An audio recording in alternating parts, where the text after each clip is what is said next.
speechmodification.com, and this is my Smart American Accent training. Welcome to our Saturday live question and answer class. Each Saturday I host a class where I'll talk about a topic for American English pronunciation, fluent speaking, American accent, intonation, lots of things to help you improve your overall confidence and accuracy in speaking English.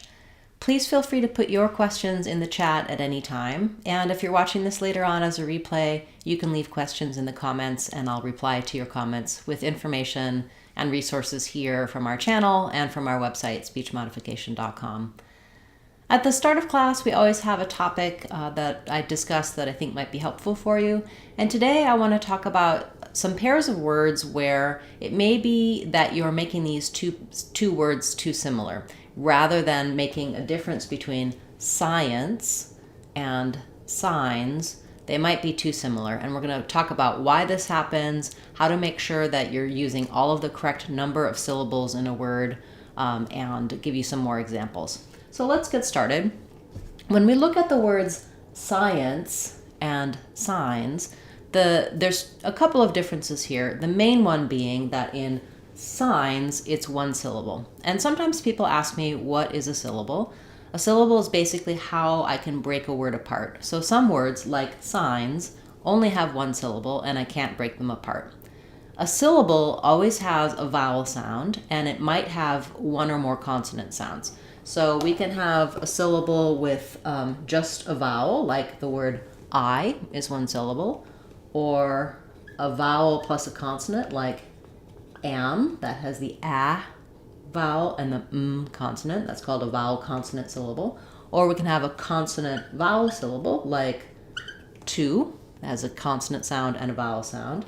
We can have consonant vowel consonant, like man, n, so two consonants and a vowel. And if we have more than this, then we start moving into multiple syllables. So for example, if I say science, I have a consonant sound, a vowel sound, another consonant sound, and another vowel sound. Science, actually a vowel, another vowel here. So I have two vowels and I can break science down into two syllables, science. I often tell people, try tapping the syllables. If you're trying to figure out syllables, for example, today, 2 taps, tomorrow, 3 taps, etc. So this is something that it doesn't matter too much exactly where we're breaking the syllables apart, but you will see that there's not going to be more than one vowel in a syllable. And understanding that difference is where, if we don't have that, we're going to run into trouble in words like signs versus science. So when we look at the word science, we have science. So 2 syllables. The stress falls on the first syllable, sigh. It has the clear vowel. And I picked these words intentionally because they go along with what we've been talking about recently, which is vowel-to-vowel linking. The first syllable, sigh, ends on a vowel sound. So if I broke that down, it would look like, as we saw on the other side of my board, we have stress, sigh, and then we have the next syllable starts with ns. So it's going to have a schwa or a syllabic N. And in between the I sound and the in sound of the ins, science, we have to connect and we end up with a y sound in there, science. If I don't have that y sound, listen to how it might sound, science. So if I don't put the y in, even though I'm doing the I and the I, science, you can't hear those 2 syllables very well, and it sounds too close to signs. So in signs, we just have the s, the I, the n, and the z sound, 1 syllable, signs, signs. Notice in signs we do have a z sound rather than the s sound in science, so there is one slight difference there at the end. But if I really want to be clear that I'm saying science versus signs, I need to make sure I have that connecting, linking between the I and the I, between the two syllables. That's what gives it the really auditory clarity of having two syllables versus just a single syllable. Same thing happens in seeing versus seen. Yes, we have the NG sound here and the N sound here, so there is that difference as well. But in seeing, I have the two syllables, and if I were to make a break, seeing, you can hear that it's two syllables, but that doesn't sound fluent or natural.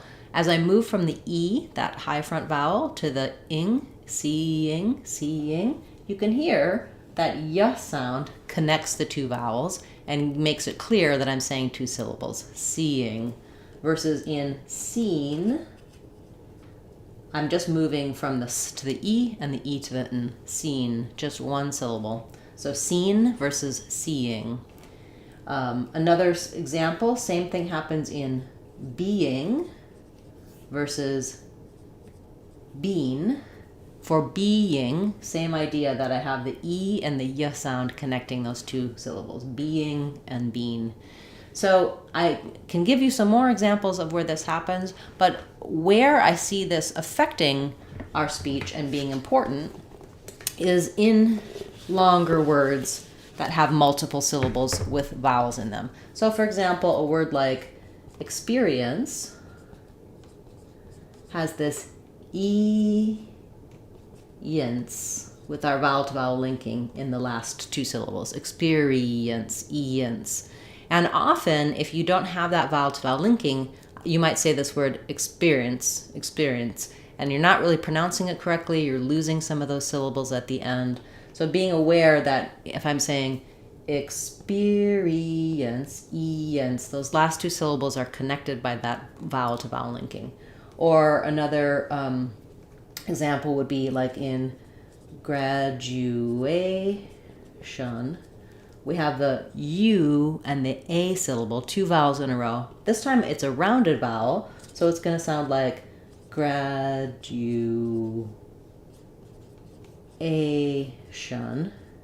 If I don't make a break here, U-A-shun, which I wouldn't do because it's not very fluent, I end up with a W sound, UA, graduation. So having that vowel-to-vowel linking within the word helps me have the correct number of syllables as well as the correct pronunciation. You can check out my video for vowel-to-vowel linking here on the channel. I just did that one recently.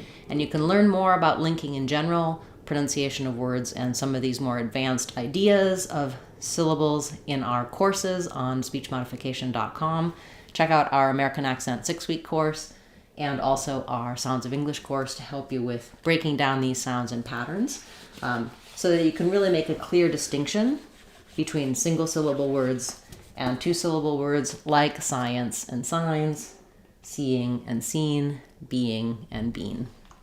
Okay, I'll take questions now. You can ask about that topic, or you can, of course, ask about whatever is useful for you today. Let me know in the chat what your questions are, and we'll turn to them. As well as if you're watching later on, you can leave comments and questions you can leave your questions in the comments section. So welcome. It's nice to see so many of you here today. And I'll turn to the first question. I'll cover some of your sentences. So we have a sentence, he asks her.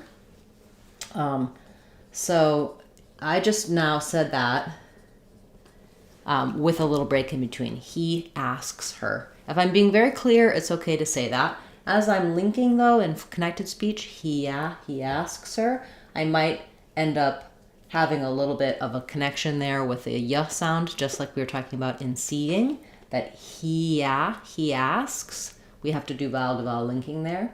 And then I can either say he asks her with my sound, or I can say he asks her, which would sound a little bit more like he asks her. Because in some cases we drop the H of her when it's connected to something else and it's not stressed, because we're stressing here in asks. He asks her. He asks her. And then, of course, as we link that, those consonants can move to the next word. I'll come back to some of your other sentences if I have time. I want to make sure that I can address everyone's questions today. So our next question is about the word vessel. So in the word vessel, we have the eh vowel in the first syllable, like in red tent.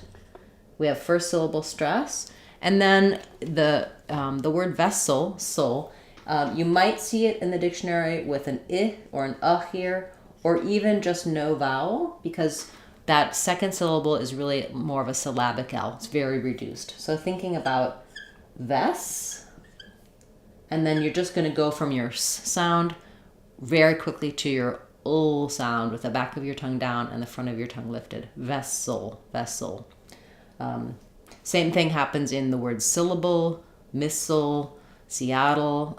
We really don't do much vowel here. There's maybe a tiny little sound before your L, but you're just trying to go as quickly as you can from the consonant into the syllabic L sound. Vessel. Yeah, very nice. Okay, and we have a question about whether or not we pronounce the T at the ends of the words asked, masked, and arrested. So for asked, if I'm saying any of these by themselves, if I'm saying asked or masked, I do need to hear that t sound, because otherwise we can't hear the difference between ask and asked. So the t is important. But if I'm saying I asked it, I asked her, then that T is going to turn into more of a flap. So if I'm saying I asked the question, or I asked a question, asked-a, it's going to sound like asked-a. I asked a question with a T or a D, kind of a flap there, asked-a. If I'm saying I asked the, if I want to be really clear and make sure that people can hear I'm saying past tense, then I would do asked the with a strong T, a break, and the word the. Oftentimes, though, in connected speech, we end up kind of dropping off that T. I asked the question, asked the question. The K is almost not there as well. It's kind of an unreleased K sound. If the context can tell me, like, oh, yesterday I was there and I asked the question, it's not going to have a strong T sound. But if I'm saying I already asked the question, I want to put that T in to make that past tense sound very clear so people realize the difference between ask and asked. So I do have some videos talking about this word in particular and other words. Same thing will happen with masked. And then your other word was arrested. And that one does not end with the T. It does have the D sound. So it sounds more like, it sounds like arrested. So same thing, if this D is going to follow the same rules as any final D. If I'm saying the police arrested a suspect, then you're going to hear the word you're going to hear that D linking. The police arrested a suspect, arrested a. If I'm connecting to a consonant, arrested the, you're going to hear an unreleased D there. It's there, I'm stopping the air. I'm not just doing arrested the. You need to hear that I can't have that vowel continue or you won't hear that past tense. But these T's and D's follow the rules for how we link T and D in general. So it depends less on what word it's on and more about what comes after that T or that D sound, which makes it a little bit confusing, which is why I would say check out my videos for asked it, watched it, watched the, so you can learn about the specific context for T and D when they're being used as part of past tense and when we're linking those. You can also get help for that in my Sounds of English course. I go through all of the rules for T and D when they link at the ends of words for past tense and how to kind of put that together in a way that makes sense for fluent speech so you can do it more naturally and easily. Of course, if I'm talking and I have to think about that, I can't be going, asked. I'm going to use a D here because my next word is this. I need to practice in a way to really just have it become natural to say asked the, etc. I hope that helps you. That's definitely an important and useful question that you asked today. Thank you. Okay, welcome to our channel member. Thank you so much for being a channel member. And your question is about innumerable. So innumerable. So we have in innumerable, we are stressing on the noum syllable. And so it looks like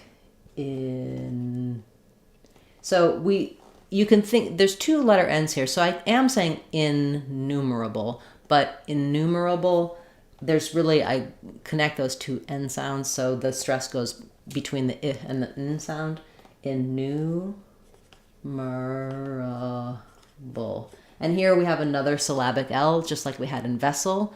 This time it's with a B and an O instead of a S and an O. So thinking about this as innumerable.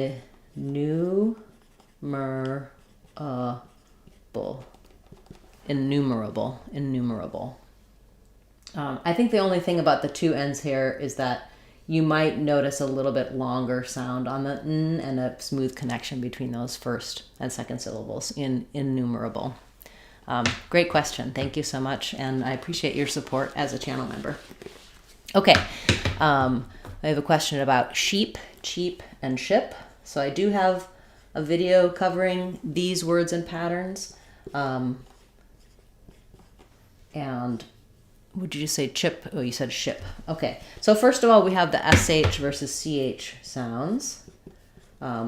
In sheep, we have the sh sound and the E vowel. So I'm not going to respell it because that's basically how it would be spelled. So watching for the sh, that your tongue is pulled further back than it is for the s or the ch. It's similar position for the ch sound. So the sh sound is a continuing sound. So the difference between sheep and cheap is that when I make the sound of ch for cheap, I can't hold or continue that sound. My tongue is up by where it would be for making a T sound. It drops into the SH position, and then I go right to the vowel. So the IPA for the CH sound is like a T, the IPA for a T sound and an SH sound. And that just basically represents this is one sound that's made when I move my tongue from the T position down to the SH position. So it's a sound that bursts out. It's called an affricate sound. It's like a combination sound. And it bursts out when I make that sound versus the sheep. I can hold that SH sound for as long as I want. Cheep, cheep, it just gets pushed out. And then the difference between cheep and chip is that in cheep we have the E green T vowel, and in chip we have the I pink pig vowel. So I would try thinking like it's a chip and he's cheap. So matching the E together and the I together to make the difference between those two. Yeah, definitely can be challenging with those vowel differences and the differences between the SH and CH sounds. Depending on your native language, it may be hard for you to hear those. So I would suggest working on lots of words that have SH, lots of words that have CH, and then lots of words that have E versus I. And there's resources for that here on the channel, as well as in our Sounds of English course. I break down all of those differences to really help you with fine-tuning those sounds. Thank you for that question. Okay, we have a question about Girl Scout.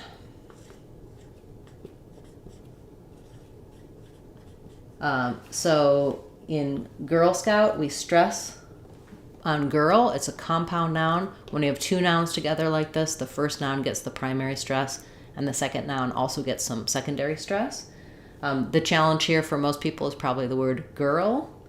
The way I break it down is by thinking about focusing on the R sound, making it a tight back R like gur, and then almost really making girl into a two-syllable word, even though it's technically a one-syllable word. Thinking about girl, earl, making sure that you're moving from that and then dropping the tongue and lifting back of the tongue and lifting the front of the tongue for the girl.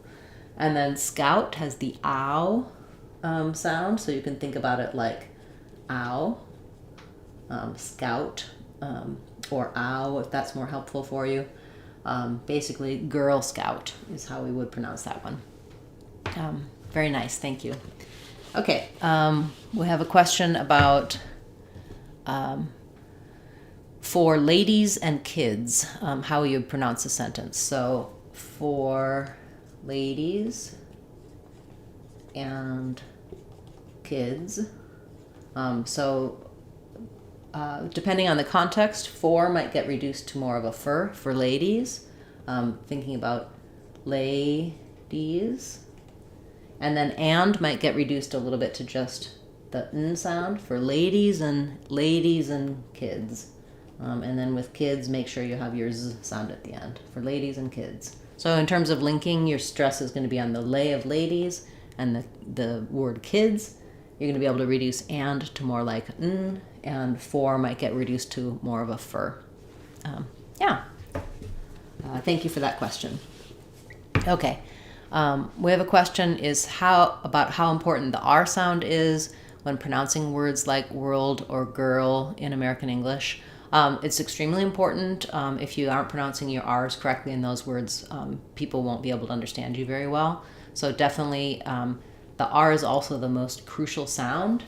Just like we were saying in girl, that I need to really have that strong sound, or it's going to sound more like gull, which is a different word, or it's just going to sound distorted. And also same thing in world, thinking about that as were, old. For any word with R in American English, the R is strong, and you always should start building that word from the R. So saying like were, world, girl, the R is extremely important for American English. I do have a lot of resources for American R and those words in particular here on the channel, because they are challenging for a lot of people, especially when there's the R and the L together. Okay, great. You're so very welcome, everyone. Thank you. So I'll go back to your initial questions.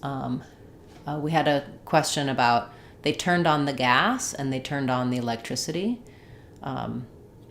So I'm not sure what you want to hear about that one. So I'll just say it again. They turned on the gas and they turned on the electricity. The phrase, I'll be back. I'll be back. So I'll is a word that if I'm saying it fully, if I'm stressing on it, it's going to sound like the same as the grocery aisle. It sounds like you'll, I'll, and then I'll be back. There's nothing, I wouldn't change any spelling there. So sometimes I'll gets a little bit reduced to almost more like I'll be back.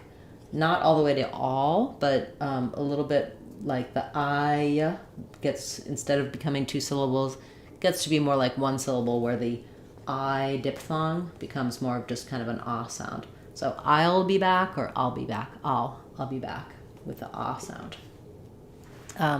Okay, and then you also had a question, an earlier question that I missed about divulge, whether I use an I or an I sound. So both are correct. So in the word divulge, I think I sometimes tend towards divulge, but it's also appropriate to say divulge, particularly because it's not actually stressed on the die. So we don't divulge something, we divulge something. So you can either use a clear I here or a reduced I sound, divulge. They didn't divulge the information, or they didn't divulge the information. Both are correct. So it's one of those words that has more than one correct way of pronouncing it. Sorry, I missed your question earlier when you initially asked it. Okay, we have a question about the word archipelago and what is a secondary stress syllable in the word. So in archipelago, the main stress is on pel. We have some secondary stress on the arch syllable. So I would say it like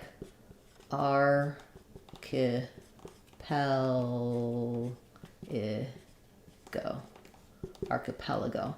And by secondary stress, typically that just means that there's going to be a clear vowel on it and maybe a little additional length. But you can hear how it's still fast. So archipelago. Usually secondary stress just indicates that this doesn't get reduced to like an In a word like major, or I would say, actually that's wrong because we don't have an AR there. So let's look at scholar. Spelling, SCH, scholar. In scholar, the letters AR say the sound because they're unstressed. And the letters AR here say R, but it's not stressed. So if I had, for example, architect, that's stressed on R. Letters AR say R, the clear vowel, and it's longer in the stressed syllable. But in archipelago, they just hold on to their R sound, so they maintain a little secondary stress, versus scholar, there's no R sound there. It's totally unstressed. Secondary stress, there can be more than one syllable with secondary stress, but usually it usually happens in words with 4 or 5 or more syllables where we have primary and secondary stress. We have a question about commit and comment. So if you're having if you're trying to say commit, but it's coming out more like comment, you're probably putting too much stress on the first part of commit. So the main difference here is that in commit, we have very reduced vowel for that letter O. It's not an ah sound, it's not an O sound. The stress falls on mit, and so this letter CO are very quick little k. So you should think about that your mit is long and clear and your k is short, commit. What I recommend for getting that word correct, pronouncing it correctly, is start on mit. So actually say out loud, mit, commit. That's going to help you keep this k very short and reduced. If you start at the beginning, you might be too likely to say commit or commit, too much length there. So start with mit and then add this, mit, commit. Versus comment, comment has first syllable stress, so letters CO say the ah vowel.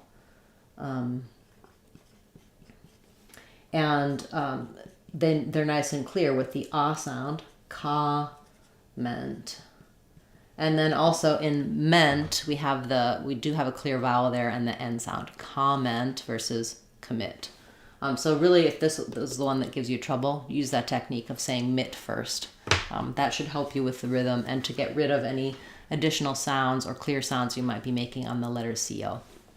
I do have some videos for similar words and patterns like that, and you can learn about syllable stress and clear vowels in our online courses as well. Okay, thank you for that question. Okay, so nice to see so many of you here today. I hope I have time to get to all of your questions. If I don't, I will be back again next Saturday, and you can always leave me a comment after class with your question. I'll follow up with you and get you resources here on the channel to help you. Okay, we have a question about, I'm going back to see that if I missed any. We have a question about finally, and whether it sounds like finally in fast speech. Yeah, it actually does. So in correct speech, finally has 3 syllables stressed on the first syllable. Sounds like finally. I'm finally finished. 2024 is finally over. But you hear how the second time when I said finally, finally over, this n sound is so reduced sometimes that it can sound almost just like fine. So the N can jump here. This can drop a little bit, and then we just end up with the same sounds that we have for finally. It was a finely tuned instrument. It was finally the instrument she was looking for. So yes, that's definitely a reduction that you'll hear in fast speech. If I was just saying it by itself, finally, I'm probably going to definitely use 3 syllables. If I'm using it to modify something else, it's finally done, it's finally Finally. You can hear that middle syllable is very, very fast. It almost gets down to just the 2 syllables. Yeah, good point. I'll have to make a video for that. Let me make a note here to think about. I do have some videos for words that tend to have fewer syllables in fast speech and get reduced like that. And I like to make a video with a lot of examples from different people speaking, so you can hear it slowed down, and believe it, be convinced that yes, it sounds natural. You can tell that they're saying the word finally, even though they may not be saying all 3 syllables. So thank you for pointing that out, and I'll add that to my list to cover in more detail. Great. Okay. We have a question about also tied to that, the word personally. Do they skip the null when saying it fast? So personally or personally, it's the same concept where the personally, the na can kind of get reduced, the sound drops and becomes personally. So just you have to be careful not to reduce it overly. So trying to say those sounds, but really rushing on those unstressed schwa syllables so that they're almost dropped does happen in fast speech. Great question. Okay, we have a question about abstinence. So in abstinence, we have first syllable stress. We have the a vowel, like in cat. Abstinence.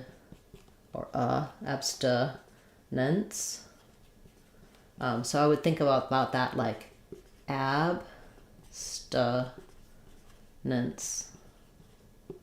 S sound at the end, abstinence. And then you also asked about miracles. So the letters IR say ear in this word. I would rewrite that with 2 E's, like in mir.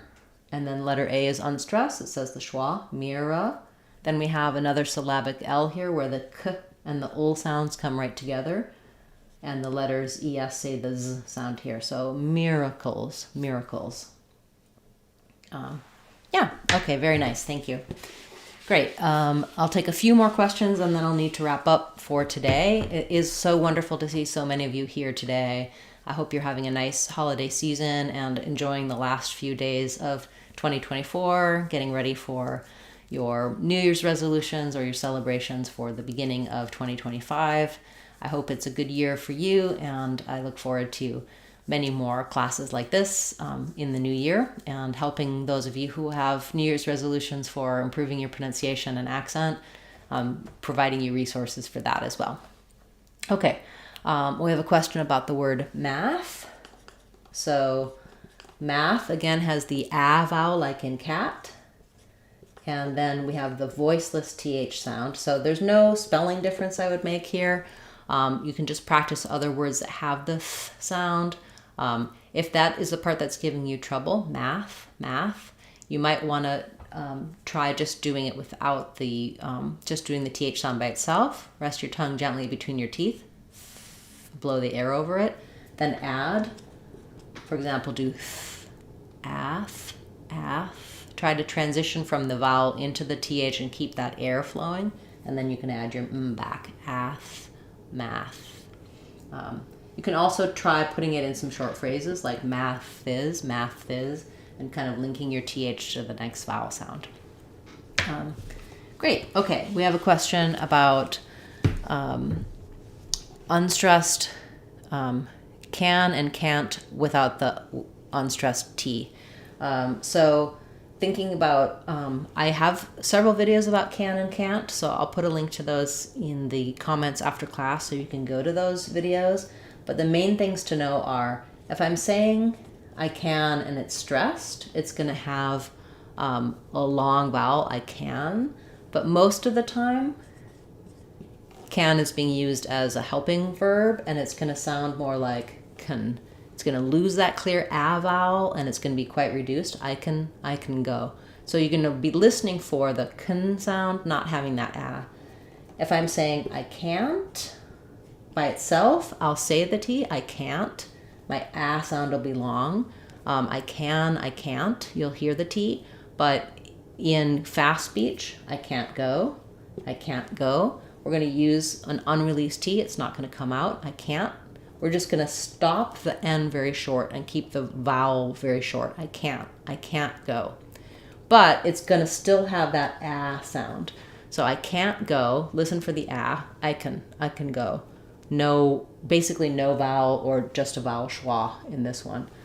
So that's the main thing you're listening for. If you use the ah and the stop T, but you hold it too long, I can't go. It may sound too close to can. So just be careful to keep this very short. Can't. You're going to go up to make that T and don't let it drop down. You can get lots more practice for can and can't. Hearing lots of examples in my video for it. Check that out here on the channel. When you're on the channel page, go to the menus across the top. It'll say like home, video, community. There's a search box there. You can type in any word, phrase, question, and any of my videos that are relating to that will come up, and then you can look at those videos there. And also, like I mentioned before, you can leave a comment on this video or any of my videos with your questions, and I'll help you find resources here on the channel to answer those questions. So thanks so much for that. Okay, we have a question about the word handbag. It's another compound noun. Main stress is on hand. We're going to not release that D sound, so it's going to sound just like with can't, not a strong D, not handbag, but rather handbag. And in this case, handbag, you can also just kind of drop it entirely. So either unreleased, handbag. I think a lot of people will say handbag, where the D just drops. That's sort of like how we say internet as internet. When there's an N, T or ND, sometimes Americans will just drop that D or the T when it's together with an N. So handbag. And both hand and bag have the ah vowel, like in cat. Okay. Thank you so much. So linking in the list on my channel, yes. So I do have a playlist called Fluent Sounds and Linking with all of my videos that are related to linking. You can find those on the channel and in the playlists. We have a question about the word true. So you're noticing that the R becomes less distinct when combined with the oo. Yeah, so for some people, TR blends true. They sometimes use a little bit of a noisy ch sound there. I like using the t and the ru, true. I would say build it from the R. It's just the rounded context. I think for some people it's hard to do an R and a round sound like throw or true, because the oo and the o take the lips and the R takes the tongue. You don't really want to round your lips or use your lips too much for the R, or you end up with like true. You might not have a tight enough tongue for the R sound. I'll think a little bit more about what else changes between an oo and an R and get back to you on that. But generally, I would say try making it with your regular strong R sound. It just might be more difficult because of the context. Okay, I'm gonna have to wrap up for today. I'm sorry I don't have time to get to all of your questions. I will make a screenshot of them and come back later on today and answer those ones that I can in the comments, because I see there's lots of great questions here today, but I'm already over time. Thank you so much for being a part of class, and I'm sorry if I didn't get to your question. If you want to make sure that you get an answer from me, rewrite it in the comments after class to jostle my memory and remind me, but I will try to get back to everyone. And we will be back again next Saturday with another live class. Also on Tuesday, we'll be premiering another new video. So our new publishing schedule is new videos on Tuesdays and live classes on Saturdays, with the occasional extra video here or there. And you can always go to the channel page, go to our community page and see what's coming up. Thanks so much for a wonderful class, everyone, and have a happy new year. Enjoy your weekend and any New Year's celebrations you might be doing. And I look forward to seeing you in 2025. I'm Christine Dunbar from speechmodification.com. Remember, if you want to sound like a native speaker, you can do it. speechmodification.com. Bye, everyone. Thanks for a great class today.